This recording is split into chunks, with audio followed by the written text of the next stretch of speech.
This modern world of science and invention is of particular interest to women, for the lives of women have been more affected by its new horizons than those of any other group.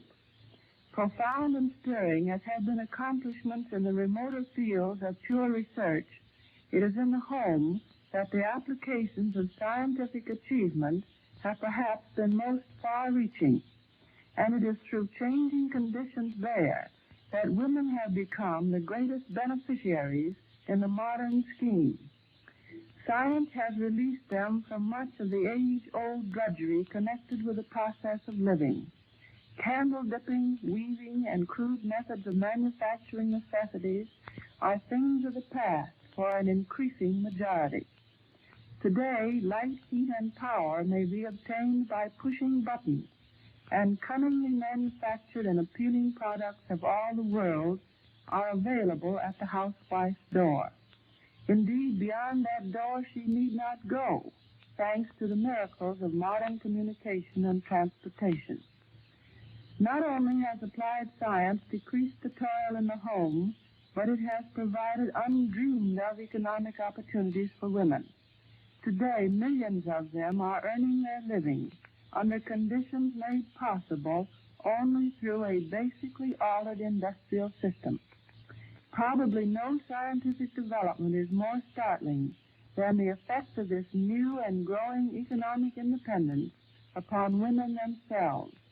When the history of our times is written, it must record as supremely significant the physical, psychic, and social changes women have undergone in these exciting decades.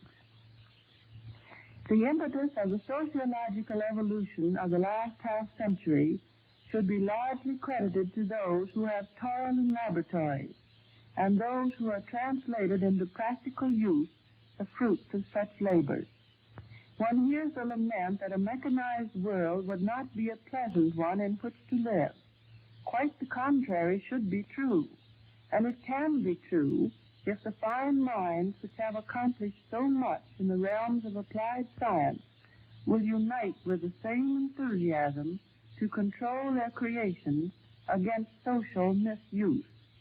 Obviously, research regarding technological unemployment is as vital today as further refinement or production of labor-saving and comfort-giving devices. Among all the marvels of modern invention, that with which I am most concerned is, of course, air transportation. Flying is perhaps the most dramatic of recent scientific attainments.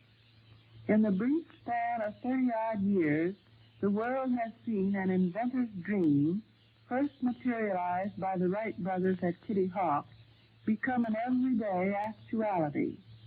Perhaps I'm prejudiced, but to me it seems that no other phase of modern progress contrives to maintain such a brimming measure of romance and beauty coupled with utility as does aviation.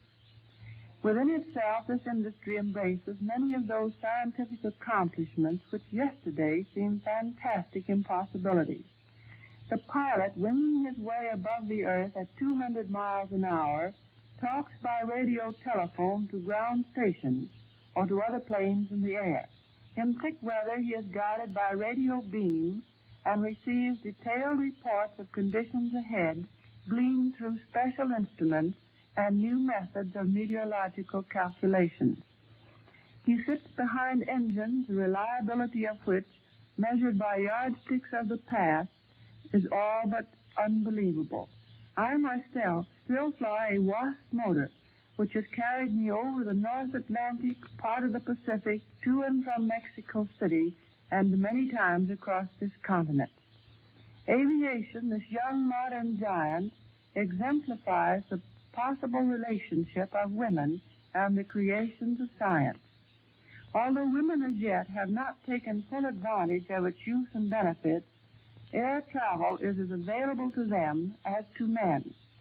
As so often happens in introducing the new or changing the old, public acceptance depends peculiarly upon women's friendly attitudes.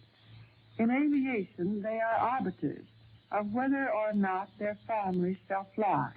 and as such are a potent influence. And lastly, there is a place within the industry itself for women who work.